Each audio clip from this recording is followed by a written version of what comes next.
Roger Federer, the name synonymous with grace, legacy, and 20 Grand Slam titles, is now at the center of the most explosive bias investigation the tennis world has seen in years, and at the heart of it all is a young woman whose career may have been quietly derailed by the very man the sport calls its greatest ambassador. Nobody saw this coming: a legend, an accusation, and a Grand Slam institution that may never look quite the same again when the whispers turned into a formal complaint. The tennis establishment had no choice but to act, and what they uncovered sent shockwaves from Melbourne to Wimbledon. The world Federer now inhabits. To understand how we arrived at an investigation of this magnitude, you have to understand the world Federer occupies in retirement. After stepping away from the game in 2022, he did not disappear. He stayed. He co-created the Laver Cup. He serves on advisory committees. He speaks publicly about court speeds, player conduct, and tournament standards. He appeared at the 2026 Australian Open opening ceremony as a revered institutional figurehead, standing alongside Andre Agassi, Patrick Rafter, and Leighton Hewitt. His words carry the kind of weight that moves institutions. When Federer speaks about tennis, the sport listens. So, when whispers began circulating in late 2025 that Federer had been making behind-the-scenes remarks about a young player named Alexa Petrova, a 21-year-old Bulgarian rising star climbing the WTA rankings with a ferocity that was turning heads across the tour, those whispers did not stay quiet for long. Who Alexa Petrova is? If you have not heard that name before, you will now. She burst onto the Grand Slam scene with a jaw-dropping run at the 2025 US Open, defeating three-seeded opponents before falling in the quarterfinals. She was electric, aggressive, completely unafraid, the kind of player whose arrival feels like it resets the conversation about where the sport is heading. Her social media following exploded overnight. Sponsors came knocking. She was being positioned as the next significant face of women's tennis, and then quietly and inexplicably things started to go wrong. A wild card invitation to a prestigious invitational tournament was withdrawn without explanation.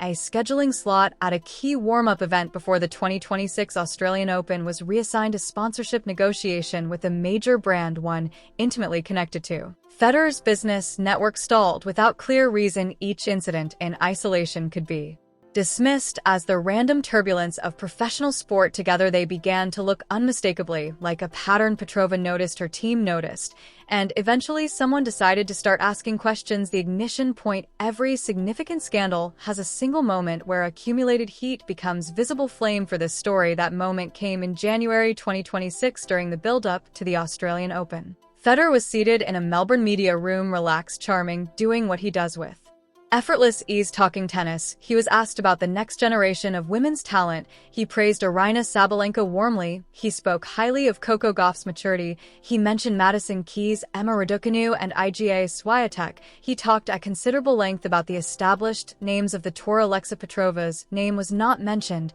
Once a sharp-eyed tennis journalist from Eastern Europe noticed the omission and followed up directly: Roger, what about Alexa Petrova? After her US Open run, many consider her one of the most exciting emerging talents. What's your take? Federer paused, and in that pause, brief as it was, something shifted in the room. His answer was measured, diplomatic, almost too careful. He said something to the effect that Petrova was still finding her footing, that consistency would be the real test. He praised her athleticism, but pivoted quickly back to players with established Grand Slam records. It was the kind of answer a politician gives when they want to communicate something without technically saying anything. The tennis world heard it differently. Within 24 hours, the clip was on every major tennis forum. Social media dissected every syllable, because here was a 21-year-old who had just made the quarterfinals of a Grand Slam being casually set aside by the sport's most powerful voice in a way that to many observers felt like considerably more than just one man's opinion. What was being compiled behind closed doors, sources say at least two WTA officials had already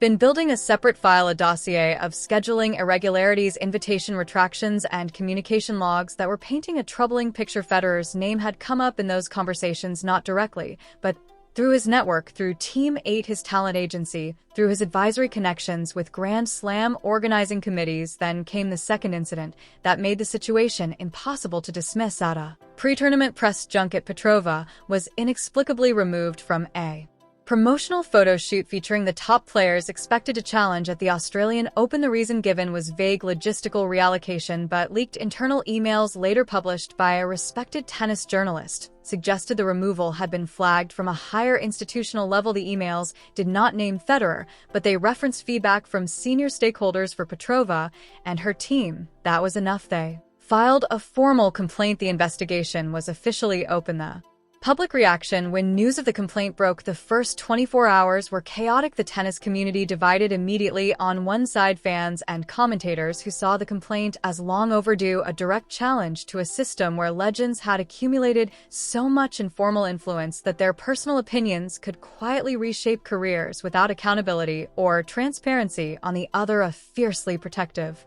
Federer fan base who viewed the investigation as an opportunistic attack on a retired icon incapable of malice. The hashtag Justice for Alexa was trending within hours, so as leave Federer alone. This was no longer simply a tennis story. It had become something considerably larger. One prominent American analyst called it the most serious credibility test tennis governance had faced in recent years, and noted with pointed irony that Federer himself had spoken passionately about fairness and inconsistency during the Jannik-Sinner doping controversy in 2020. For the question he had asked then whether Sinner had been treated the same as others was now being directed back at him. Former players spoke anonymously. Several described Petrova's experience as far from isolated, that the influence of powerful figures in tennis governance had long created invisible hierarchies where players without the right connections, the right nationality, or the right commercial profile found doors closing in front of them without explanation. One current player, speaking on condition of anonymity, reportedly said, "Everyone knows there are players who get the I am asking for fairness." Those 7 words became the rallying cry. Major outlets across Bulgaria, France, Germany, and the United States ran the story. The WTA released a carefully worded statement confirming a formal review had been initiated, and Roger Federer, for the first time in his very public life, said nothing. The silence from the most vocal man in tennis was perhaps the loudest thing anyone heard. The investigation expands a week after the complaint went public. Team 8 released a 3-paragraph statement calling the allegations categorically baseless and describing Federer as a tireless advocate for the global growth of tennis. It was exactly the kind of corporate response designed to calm troubled waters. Instead, it ignited them. 24 hours later, an independent tennis journalist published a far more damaging piece, citing 3 sources with knowledge of internal Grand Slam scheduling discussions. The article reported that during a private advisory meeting in late 2025,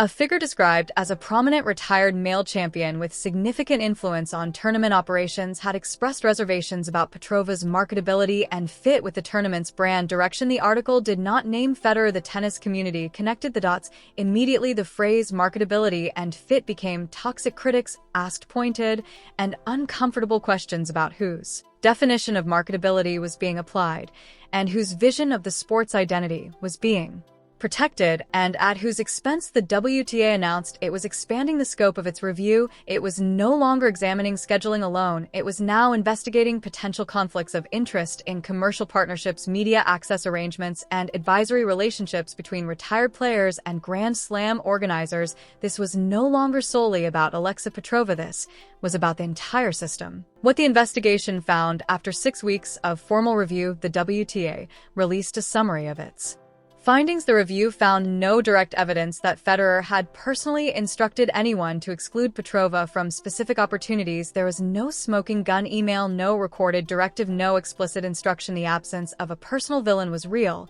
but the that followed was significant. The review found that Federer's advisory role at 2 Grand Slam-affiliated bodies created structural conflicts of interest that had not been adequately disclosed or managed. It found that individuals within those bodies had made decisions that may have been influenced directly or indirectly by the preferences of senior advisory figures, and it recommended that all former players in advisory or ambassadorial roles, regardless of their stature or legacy, be subject to formal conflict of interest protocols going forward. The system was broken. The bias may have been structural rather than personal, but the outcome, young players' opportunities being quietly curtailed, was entirely real. Petrova's response was graceful and resolute. "I said from the beginning that I wasn't attacking any individual. I was asking for fairness in the system. And I think what this review shows is that the system needed to look at itself honestly. I hope it does." Federer, through his team, accepted the findings. His statement included the line, "I have always wanted the best for every player in this sport, if any of my involvement even unintentionally contributed to a situation that was unfair to any player. I am genuinely sorry." It was the closest thing to an apology the sport had ever received from its most beloved figure. The deeper reckoning. The review had uncovered something beyond Petrova's case. It identified 5 other instances over the previous 3 years where scheduling, promotional, and commercial decisions at Grand Slam events had been influenced by advisory input that was neither transparent nor formally declared. 5 players, none named publicly, had potentially been affected. Petrova had pulled a thread. An entire tapestry had begun to unravel. Sport has a habit of preserving its heroes in amber. We want them to be flawless because their greatness gave us something that felt transcendent, something that existed in those moments above the ordinary friction of human nature. Roger Federer gave millions of people around the world exactly that feeling. 20 Grand Slam titles, a playing style so beautiful it moved people to tears, a grace under pressure that seemed almost beyond what the sport deserved. But retirement does not grant immunity from accountability, and legacy is not a shield. What this investigation ultimately revealed was not a monster. It revealed something more uncomfortable, a good man shaped by decades of extraordinary privilege, operating inside a system that had never been designed to question the preferences of its own legends, a system where informal networks of influence built through decades of relationships and institutional authority could quietly shape outcomes for young athletes who possessed no comparable leverage. Petrova had no Grand Slam titles, no billion-dollar net worth, no advisory seat at any governing body. She had a tennis racket and undeniable talent, and the courage to say this does not feel right. In saying that she changed something permanent. The new conflict of interest protocols introduced in the wake of this review are now considered a landmark reform in tennis governance. For the first time, retired players in advisory or ambassadorial roles, regardless of their legend status, are required to formally declare all commercial and professional relationships and to recuse themselves from any decisions where those relationships create potential conflicts. Federer's legacy remains extraordinary. His records will stand. His artistry will be studied and celebrated for generations.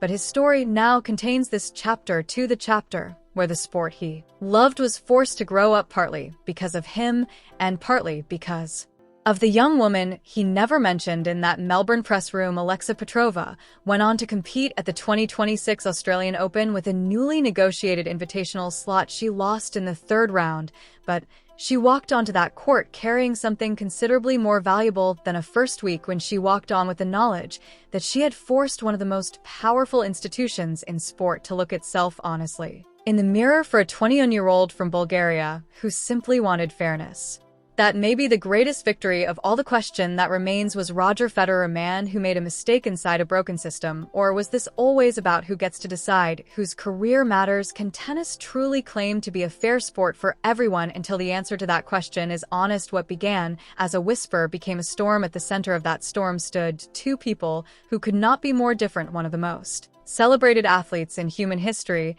and a young woman most of the world had barely heard of. The